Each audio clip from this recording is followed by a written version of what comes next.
प्यारे बच्चों, स्वागत है आपका। मैं हूं जेपी सिंह और आप देख रहे हैं केमिस्ट्री गुरुजी चैनल। तो चलिए शुरू करते हैं अपना आज का लेक्चर। ये हमारा आज का लेक्चर 10 है और ये हम बीएससी फर्स्ट ईयर केमिस्ट्री पढ़ रहे हैं। यूनिट फर्स्ट हम कंप्लीट कर चुके हैं। अब जो हमें शुरू करनी है वो हमें शुरू करनी है यूनिट 2। यूनिट 2 है हमारी पीरियोडिक प्रॉपर्टीज़। ठीक है, तो हमें यूनिट 2 शुरू करनी है अपनी पीरियोडिक प्रॉपर्टीज़। और जो इसमें हम सबसे पहल का जो हमारा फर्स्ट टॉपिक पढ़ रहे हैं वो हम इसमें पढ़ रहे हैं आयोनाइजेशन पोटेंशियल। तो चलिए शुरू करते हैं आयोनाइजेशन पोटेंशियल को। आयोनाइजेशन पोटेंशियल को हम आयोनाइजेशन एंथैल्पी, आयोनाइजेशन एनर्जी इन नामों से भी जानते हैं। इसके एक से अधिक ये नाम भी हो सकते हैं। ठीक है, आयोनाइजेशन एंथैल्पी भी हो सकता है और आयोनाइजेशन एनर्जी भी हो सकता है। अब हम सबसे पहले इसकी जो डेफिनेशन है उसे क्लियर कर लेते हैं। ठीक है, तो इसकी डेफिनेशन क्या है प्यार से समझते हैं और फिर मैं आपको इसके फिगर से भी आपको बिल्कुल एकदम इसे क्लियरली समझा दूंगा। आप इसे फिगर से भी समझ जाएंगे, बिल्कुल एकदम बहुत ही अच्छे तरीके से समझ पाएंगे। ठीक है, तो चलिए इसकी डेफिनेशन क्लियर कर लेते हैं। पहले हमने इसकी डेफिनेशन में लिखा हुआ है it can be define as, हम इसे निम्न प्रकार से परिभाषित कर सकते हैं। The minimum amount of energy required to remove the most loosely bond electron from an isolated atom in a gaseous state is known as ionization potential और ionization enthalpy। ठीक है, चलिए देखिएगा अब आप इसमें हमने इसमें सबसे शुरू में ही लिखा हुआ है the minimum amount of energy. ठीक है, रिक्वायर्ड। तो हम इसका मतलब क्या निकालेंगे, हम इसमें निकालेंगे एनर्जी का मतलब तो ऊर्जा से होता है। अगर आप हिंदी मीडियम से हैं तो आपको पता होगा। अमाउंट का मतलब कैसे होगा, मात्रा से होगा। मिनिमम का मतलब होगा कम से कम। ठीक है, तो इसका मतलब निकल के हमारा ये आ जाएगा यहाँ की कम से कम ऊर्जा की वह मात्रा। रिक्वायर्ड मतलब ज़रूरत होती है जिसकी, तो रिमूव निकालने के लिए, the most loosely bond electron जो बिल्कुल लास्ट का इलेक्ट्रॉन उसका होता है उसे निकालने के लिए, फ्रॉम एन आइसोलेटेड एटम किसी उदासीन एटम से। उदासीन मतलब आइसोलेटेड, यहाँ न्यूट्रल भी लिख सकते थे आप इसका। इन ए गैसियस स्टेट, ठीक है, एक गैसीय अवस्था में। जब कोई एटम, जब कोई मॉलिक्यूल गैस की कंडीशन में होगा, गैस की स्टेट में होगा, आप उसकी जो सबसे लास्ट की सेल है जिसे हम आउटर मोस्ट सेल बोल देते हैं, उससे एक इलेक्ट्रॉन निकालना चाह रहे हैं। तो एक इलेक्ट्रॉन निकालने के लिए आपको जितनी ऊर्जा की आवश्यकता होगी, ठीक है, जितनी ऊर्जा आपको देनी पड़ेगी उसे एक इलेक्ट्रॉन को निकालने के लिए, मतलब ये समझ के चलिएगा कि जो लास्ट का इलेक्ट्रॉन जुड़ा हुआ है किससे, न्यूक्लियस से, उसकी बॉन्डिंग को तोड़ने के लिए, उसे अलग करने के लिए आपको जितनी ऊर्जा देनी पड़ेगी उस ऊर्जा के मान को ही हम क्या बोल देते हैं, उस जो हमारी वो एनर्जी की वैल्यू होगी उसे हम क्या बोल देंगे, आयोनाइजेशन पोटेंशियल। ठीक है, यही सब हमने इसमें बताया है और यही सब हमने इसमें समझाया भी है। चलिएगा इसके बाद में हमने इसमें लिखा हुआ है आयोनाइजेशन पोटेंशियल और आयोनाइजेशन एंथैल्पी और आयोनाइजेशन एनर्जी। यहाँ हमने इसके तीनों के तीनों नाम को ही यूज़ कर लिया है। देखिएगा किस तरीके से हमने इसकी रिएक्शन दिखाई है। यहाँ हमने कोई मेटल लिया हुआ है, ये हमारे पास में M है, G नीचे लगाया हुआ है इसका मतलब ये है, इट मीन्स कि जो हमारे पास में यहाँ मेटल है ये कैसी है, गैसियस कंडीशन में, ये गैस की कंडीशन में है। ठीक है, एयर के ऊपर हमने एनर्जी दिखाई हुई है। क्यों? क्योंकि हम इसे कुछ एनर्जी दे रहे हैं। एनर्जी देने से क्या होगा, इसका क्या बन जाएगा, इसका कैटायन बन जाएगा। ये अपना एक इलेक्ट्रॉन डोनेट कर देगा। ठीक है, एक इलेक्ट्रॉन इसमें से निकल जाएगा, तो एक इलेक्ट्रॉन निकलने से ये क्या बन जाएगा, कैटायन बन जाएगा। ठीक है, अब इस पर केवल एक प्लस आया हुआ है तो हम इसे मोनो कैटायन बोल देंगे। जब इस पर 2 प्लस आ जाएंगे तो हम इसे डाई कैटायन बोल देंगे। ठीक है, तो ये हमारे पास में जो सबसे शुरू में जो हमने यहाँ लिया हुआ है ये Mg, ये हमारा क्या है, ये हमारा न्यूट्रल आइसोलेटेड एटम है। किसमें, गैस की कंडीशन में, गैस की स्टेट में। और ये हमें मिला है दूसरी बार में क्या, मोनो कैटायन। और ये भी हमारा कैसे में है, गैस की स्टेट में है, गैसेस स्टेट में है। चलिए अब चलते हैं आगे। अब मैं आपको समझाता हूँ इसके फिगर से, इसके स्ट्रक्चर से, आपको समझ में आ जाएगा, वहाँ से बहुत ही अच्छे तरीके से समझ में आएगा। चलिए चलते हैं। देखिएगा ये मैं आपको एक एटम बना के दिखा रहा हूँ। इसमें लगभग मैंने कोई 2 सेल ली हुई है। ठीक है, ये मैंने ली हुई है इसमें सेल, जो बीचों बीच आपको ये प्लस वाला जो मैंने भाग दिखाया ये हमारा इसका न्यूक्लियस है। ठीक है, और ये मैंने इसकी आपको 2 सेल दिखाई, ये सेल 1 है और ये सेल 2 है। तो ये हमारी लास्ट सेल है। ठीक है, अब हम इनके नाम रखने शुरू करेंगे। जो हमारी लास्ट सेल है इसमें से हमें क्या करना है, इसमें से हमें एक इलेक्ट्रॉन निकालना है, टू रिमूव 1 इलेक्ट्रॉन, एक इलेक्ट्रॉन इसमें से हमें निकालना है। तो एक इलेक्ट्रॉन निकालने के लिए इसे हमें क्या देनी पड़ेगी, इसे हमें देनी पड़ेगी एनर्जी, सप्लाई एनर्जी। और ये सप्लाई एनर्जी जो हमें इसे एनर्जी देनी पड़ रही है, इस एनर्जी की वैल्यू को ही हम बोल देते हैं आयोनाइजेशन पोटेंशियल। ठीक है, तो जितनी एनर्जी हमें इसे देनी पड़ेगी, ये एनर्जी की वैल्यू ही हमारी क्या होगी, आयोनाइजेशन पोटेंशियल होगी। फिर इसके बाद में कुछ और समझाया हमने कि जो हमने सबसे बाद का जो इसका घेरा बनाया हुआ है, जो आपको ये घेरा सा दिख रहा है सबसे लास्ट में, इसे हम क्या बोलते हैं, इसे हम बोलते हैं आउटर मोस्ट सेल। जो सबसे बाद की सेल होगी उसे हम क्या बोल देते हैं, आउटर मोस्ट सेल। उससे अंदर की जो होती है उसे हम बोल देते हैं पंक्चुएट सेल। देखिएगा ये हमने इसमें लिखा हुआ है लास्ट सेल ऑफ एटम, ठीक है, लास्ट सेल ऑफ एटम मतलब आउटर मोस्ट सेल। अब हमने इसमें दिखाने की कोशिश करी है, ये जो हमारी ब्लू लाइन है, इससे हमने शो करा है जो हमारे पास में एटम है इसकी रेडियस को, ठीक है। तो इसकी रेडियस देखिएगा, ये हमने इसमें लिखा हुआ भी है एटॉमिक रेडियस। और एटॉमिक रेडियस के साथ साथ एक जो छोटी सी बात और समझाइए उसे भी देख लीजिएगा। ये जो बीचों बीच जो प्लस का सिंबल हमने दिखा रखा है, जो मैं आपको बहुत पहले ही बता चुका हूँ कि इसमें जो बीचों बीच हमारा ये बना हुआ है, ये हमारा बीचों बीच बना हुआ है इसमें न्यूक्लियस, ठीक है। तो इसका नाम हमने कहीं लिखा हुआ नहीं था, तो इसका नाम क्या होता है, हमारा न्यूक्लियस होता है।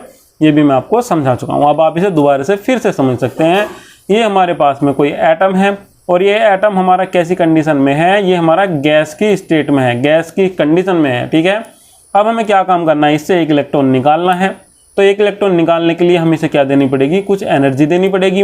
ये जो हमें एनर्जी देनी पड़ेगी, कुछ एनर्जी, यही हमारी क्या होगी, यही हमारी हो जाएगी आयोनाइजेशन पोटेंशियल, आईपी, ठीक है। और ये जो सबसे लास्ट में जो उनसे सेल में से हम इलेक्ट्रॉन निकाल रहे हैं, ये हमारी क्या है, लास्ट सेल ऑफ एटम है। इसे हम क्या बोल देते हैं, इसे हम बोल देते हैं आउटर मोस्ट सेल, ठीक है। इसे हम क्या बोल देते हैं, आउटर मोस्ट सेल। ये जो बीचों बीच आपको प्लस का सा सिंबल दिखाई दे रहा है, ये हमारा न्यूक्लियस है। और जो न्यूक्लियस से लेके आउटर मोस्ट सेल तक की जो डिस्टेंस होती है, जो दूरी होती है, उसे हम बोल देते हैं क्या, एटॉमिक रेडियस। तो ये फिगर आपको सही से समझ में आ गया होगा। चलिए अब चलते हैं अपनी अगली स्लाइड में। फिर हमने इसके बारे में बताया है कि इसका जो यूनिट होती है वो कौन कौन सी हो सकती है, ठीक है। तो आयनाइजेशन पोटेंशियल की जो एक रिएक्शन होती है वो कैसी होती है, वो एंडोथर्मिक होती है, ठीक है। ये एक एंडोथर्मिक रिएक्शन होती है। इसमें जो यूनिट है हमारी, यूनिट क्या है इसकी, किलो कैलोरी पर मोल या किलो जूल पर मोल। और इसमें लास्ट में हमने लिखा हुआ है ईवी, इलेक्ट्रॉन वोल्ट पर एटम, ये इसकी यूनिट्स होती हैं। और सबसे नीचे हमने इसकी कुछ और बात बताई है, ये है ionization potential can not be counted in solid state. अगर आप आईपी को काउंट करना चाहते हैं कहाँ, सॉलिड स्टेट में, तो नहीं कर पाएंगे, ठीक है। इसे हम काउंट नहीं कर सकते हैं सॉलिड स्टेट में, क्योंकि सॉलिड स्टेट में से उसका इलेक्ट्रॉन निकालना कैसा हो जाता है, बहुत ही डिफिकल्ट हो जाता है, कठिन होता है, नहीं निकाल पाते हैं। ऑफ एटम और मोलिक्यूल, ठीक है। It can be calculated in gaseous state. तो इसे हम केवल जो गैसीय अवस्था होती है, जो केवल गैस की स्टेट होती है, उसमें ही निकाल सकते हैं, ठीक है। तो यहाँ से भी आपको ये बात प्यार से बिल्कुल एकदम क्लियर होगी कि जो आप आईपी निकाल सकते हैं या आईपी की वैल्यूज समझा सकते हैं, वो आपको कहाँ समझानी पड़ेगी, गैसियस कंडीशन में समझानी पड़ेगी, गैसियस स्टेट में समझानी पड़ेगी, क्योंकि ये केवल गैसियस स्टेट में ही निकल सकती है। क्यों निकल सकती है भाई, क्योंकि गैसियस स्टेट में जो उसकी बॉन्डिंग होती है, जो उसकी जो कंडीशन होती है, वो कैसी हो जाती है, गैस की हो जाती है। अगर कोई उसमें से जाना चाहेगा एनर्जी लेके, तो वो उसमें से निकल सकता है। मगर जब हम बात करेंगे उसकी सॉलिड स्टेट की, तो वो इतनी बिल्कुल एकदम अट्रैक्ट फोर्स से बन जाते हैं एक दूसरे से कि वहाँ उस कंडीशन में से उन्हें निकालना बहुत ही कठिन होता है, ठीक है। तो ये केवल गैसेस कंडीशन में, गैसेस स्टेट में ही पॉसिबल होगा। अगली स्लाइड में चलते हैं। इसके कुछ इंपॉर्टेंट पॉइंट है जो हमने इसके पढ़ रखे हैं, जैसे कि हमने यहाँ फर्स्ट पॉइंट पढ़ा है, ठीक है। फर्स्ट पॉइंट में आपने क्या पढ़ा है, इसे हम देखते हैं यहाँ से। The minimum amount of energy required to remove of one electron from an isolated atom in a gaseous state is known as first ionization potential। चलिए मैं आपको एक बहुत ही प्यारी सी बात समझाना चाह रहा हूँ।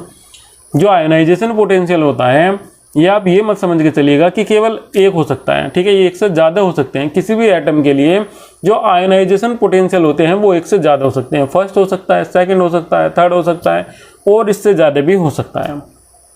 बात करेंगे फर्स्ट वाले की। फर्स्ट आयोनाइजेशन पोटेंशियल कब होगा, जब हम किसी एटम की गैसियस कंडीशन में से, गैसियस स्टेट में से एक इलेक्ट्रॉन निकालेंगे, पहल का इलेक्ट्रॉन निकालेंगे। तो पहल का इलेक्ट्रॉन निकालने के लिए हमें जितनी एनर्जी हमें उसे देनी पड़ेगी, जितनी एनर्जी की रिक्वायर्ड होगी, वही हमारा होगा फर्स्ट आयोनाइजेशन पोटेंशियल, ठीक है। फर्स्ट इलेक्ट्रॉन निकालने के बाद में हमें क्या मिल जाएगा, मोनोकैटायन मिल जाएगा। अब हम उसके और एनर्जी देना शुरू करेंगे। अगर हम उसे एनर्जी देते गए और देने के बाद में ऐसी कंडीशन बनी कि उसका सेकंड इलेक्ट्रॉन भी निकल गया, ठीक है, तो सेकंड इलेक्ट्रॉन निकालने तक जितनी एनर्जी हमें उसे देनी पड़ेगी, ठीक है। सेकंड इलेक्ट्रॉन निकालने तक हमें उसे जितनी एनर्जी देनी पड़ेगी वो हमारा हो जाएगा सेकंड आयोनाइजेशन पोटेंशियल, ठीक है, सेकंड आईपी। इसी टाइप से हमने यहाँ समझाया हुआ है। ये जो रिएक्शन हमने इसके लिए रखी इसमें हमने कुछ इसी टाइप से लिखा हुआ भी है।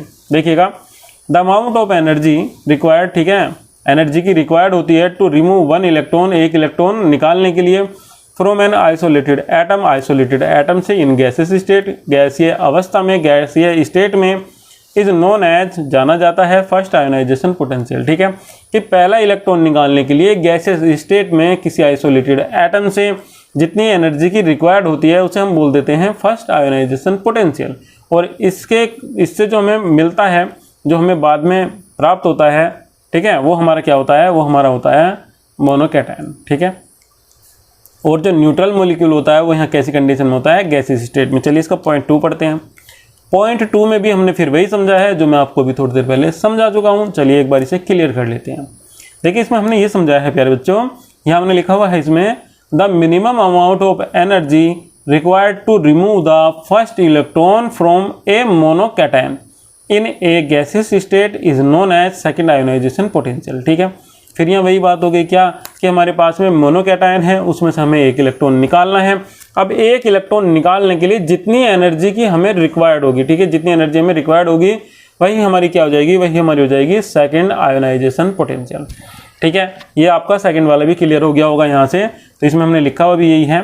अब हमारे पास में यहाँ क्या था, ध्यान से देखिएगा, यहाँ हमारे पास में मोनोकैटायन है, इसे हमने कुछ एनर्जी दी, एनर्जी देने से क्या बन गया, डाइकैटायन, और एक इलेक्ट्रॉन इसमें से निकल गया। तो ये जो एनर्जी निकल के आई है, ये एनर्जी हमारी क्या है, ये एनर्जी ही हमारी सेकंड आईपी है, सेकंड आयोनाइजेशन पोटेंशियल, ठीक है।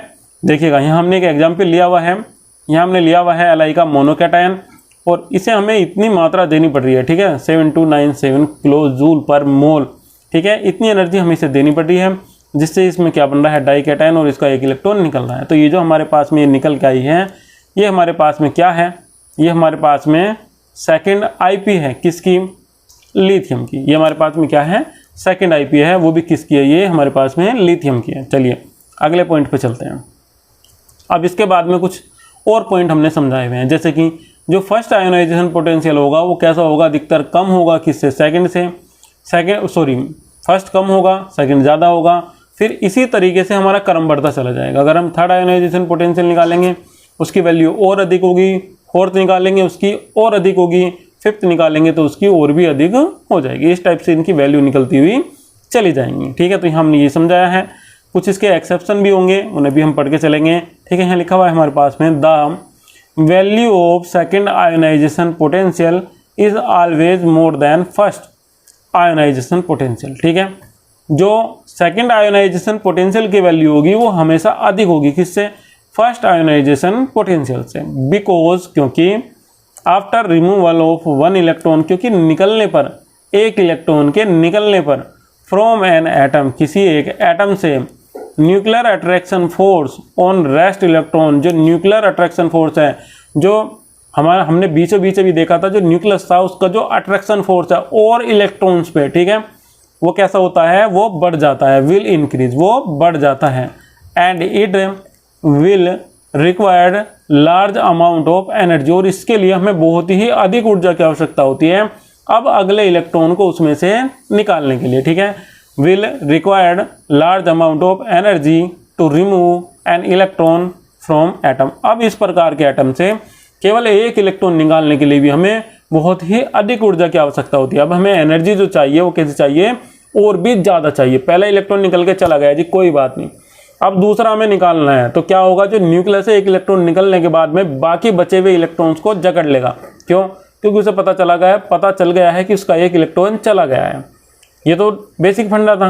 अब आप इसे साइंटिफिक फंडे से समझिएगा, क्योंकि न्यूक्लियस के पास में होते हैं प्रोटॉन्स, और प्रोटॉन्स अट्रैक्ट करते हैं किसे, इलेक्ट्रॉन को।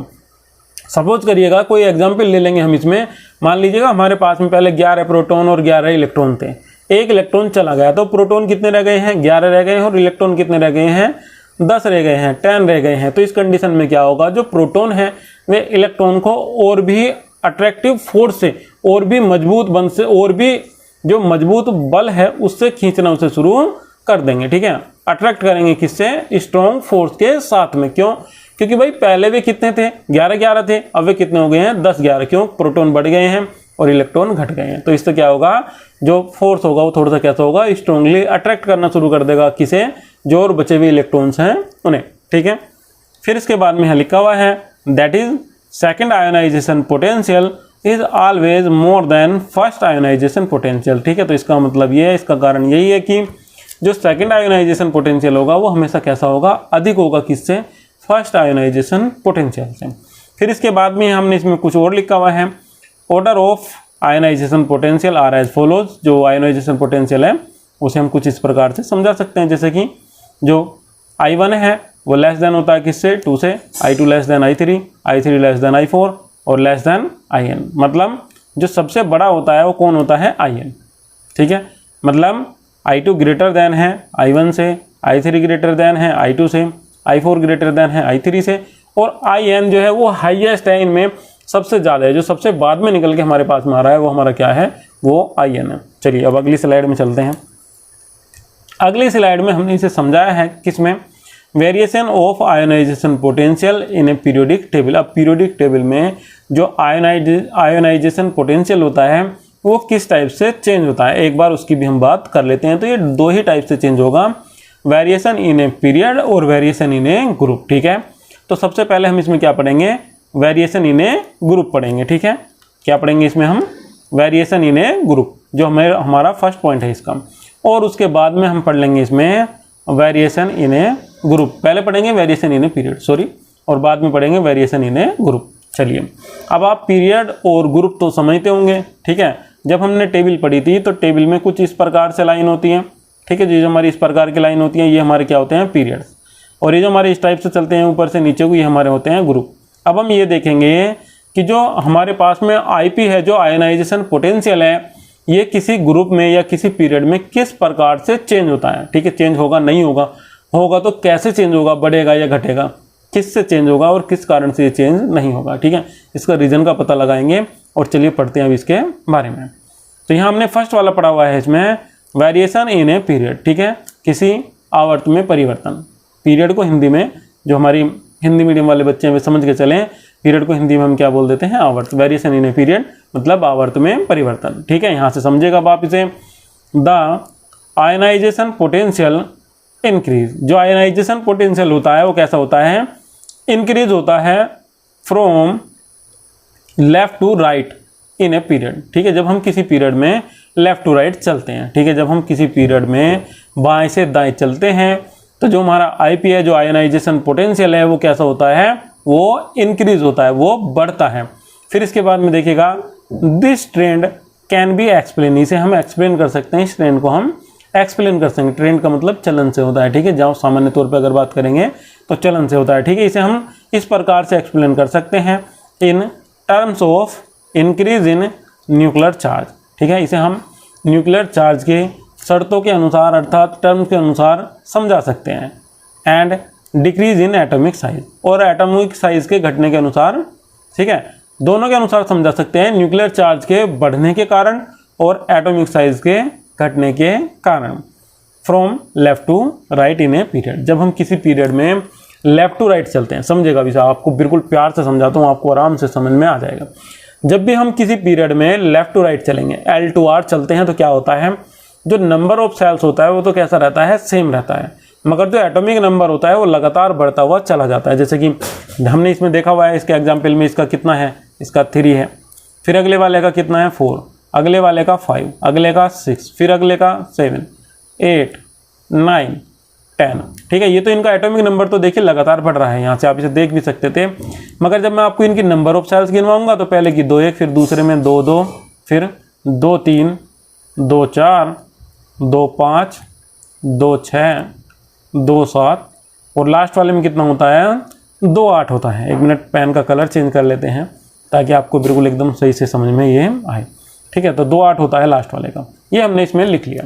तो प्यारे बच्चों, जब आप इसमें नोटिस करेंगे तो इसमें क्या होगा, इसमें जो नंबर ऑफ सेल्स है वो कैसा है, हर किसी में सेम है, हर किसी में एक ही जैसा है। देखिएगा, ध्यान से देखिएगा, पहले वाले में कितना है, 1 सेल 2, ठीक है, 1 2, 1 2 1 2। बेटा आपको नंबर नहीं गिनने हैं इनके, कोमे से गिनने हैं। जब भी कोमा लगता है तो सेल्स का नंबर बदल जाता है। जैसे कि यहाँ लिखा हुआ था 2 8 1, तो नंबर ऑफ सेल्स कितने हैं इसमें 3 है, मैंने लिख दिया 2 है, तो नंबर ऑफ सेल्स कितने हैं 2 है। तो आप कोमे से पता लगाइएगा, कोमा लगते के साथ ही सेल्स का नंबर, कोमा लगते के साथ ही जो सेल्स का नंबर है वो बदल जाता है। ठीक है, अगली बार में अगर मैं इसे इस टाइप से लिख देता 2881, तो यहाँ आप आराम से पता लगा सकते थे कि जो सेल्स का नंबर है वो कितना है, वो 4 है। ठीक है, कोमे से आप पता लगा सकते थे इसमें 1 2 3 4, इस टाइप से आप इनका पता लगा लेते। ठीक है, तो यहाँ आपने देखा है कि जो नंबर ऑफ सेल्स है हर किसी में वो कैसा है, सेम है, हर किसी में 2 है। और जो एटॉमिक नंबर है, जो प्रोटॉन्स की संख्या है, जो प्रोटॉन्स के नंबर्स हैं वो लगातार बढ़ते हुए इसमें जा रहे हैं। तो इससे क्या होगा, जो न्यूक्लियर अट्रैक्शन फोर्स है वो क्या होगा, बढ़ जाएगा। ठीक है, अब ध्यान से समझिएगा, जो एटम हमारे पास में था, अभी हमने थोड़ी देर पहले एक पढ़ा था इसमें कि जो एटम होता है, एटम के बीचों बीच न्यूक्लियस होता है। बेटा न्यूक्लियस में होते हैं प्रोटॉन और इलेक्ट्रॉन घूमते रहते हैं उसके चारों ओर। ठीक है, चाहिए तो मैं आपको एक बार उस पर फिगर पे भी लेके चल सकता हूँ, फिगर भी आपको दिखा सकता हूँ, आप मुझसे भी समझ पाएंगे। ठीक है, तो एक बार मैं आपको फिगर पे लेके चलता हूँ, यहाँ से मैं आपको फिर से समझा दूंगा। ठीक है, तो एक बार फिगर देख लेते हैं इसका। देखिएगा, ये कुछ हमने इसका फिगर बनाया हुआ था, आपको बिल्कुल यहाँ से मैं आपको बिल्कुल एकदम क्लियर करके समझा दूंगा, आपको समझ में आ जाएगा। ये जो आपको ये सेल दिखाई दे रही है लास्ट वाली, इसमें क्या है, ईस्ट वाली सेल में जो है हमारी में वे क्या है, वो है हमारे इलेक्ट्रॉन। ठीक है, ये जो हमारी लास्ट वाली सेल है, इस लास्ट वाली सेल में हमारी में क्या है, इलेक्ट्रॉन है। इस वाली सेल में भी हमारी में क्या है, इलेक्ट्रॉन है। मगर ये जो मैंने आपको ये प्लस का सिंबल यहाँ शो कर रखा है, इसमें क्या है, इसमें प्रोटॉन है। ठीक है, और एटम में एक अट्रैक्टिव फोर्स होता है, एक अट्रैक्शन फोर्स होता है, जो किसके बीच में लगता है, इलेक्ट्रॉन के और प्रोटॉन के, और इलेक्ट्रॉन के बीच में लगता है रिपल्सन फोर्स। ठीक है, अगर सेम चार्ज होगा तो रिपल्सन फोर्स लगेगा, और अगर अपोजिट चार्ज होगा तो फिर अट्रैक्शन फोर्स लगेगा। ये आप पहले ही पढ़ चुके हैं। ठीक है, तो यहाँ आप ध्यान से देखिएगा, हमारे पास में जो नंबर ऑफ सेल्स है वो कितना आ रहा था, यहाँ लगातार सेम आ रहा था। ठीक है, 2 ही आ रहा है, वहाँ भी इसमें 1 और 2 ऐसा आप मान सकते हैं। हमारे पास में यहाँ बीचों बीच क्या है, इसमें प्रोटॉन है, और ये जो ये वाली सेल्स है इनमें क्या है, इलेक्ट्रॉन।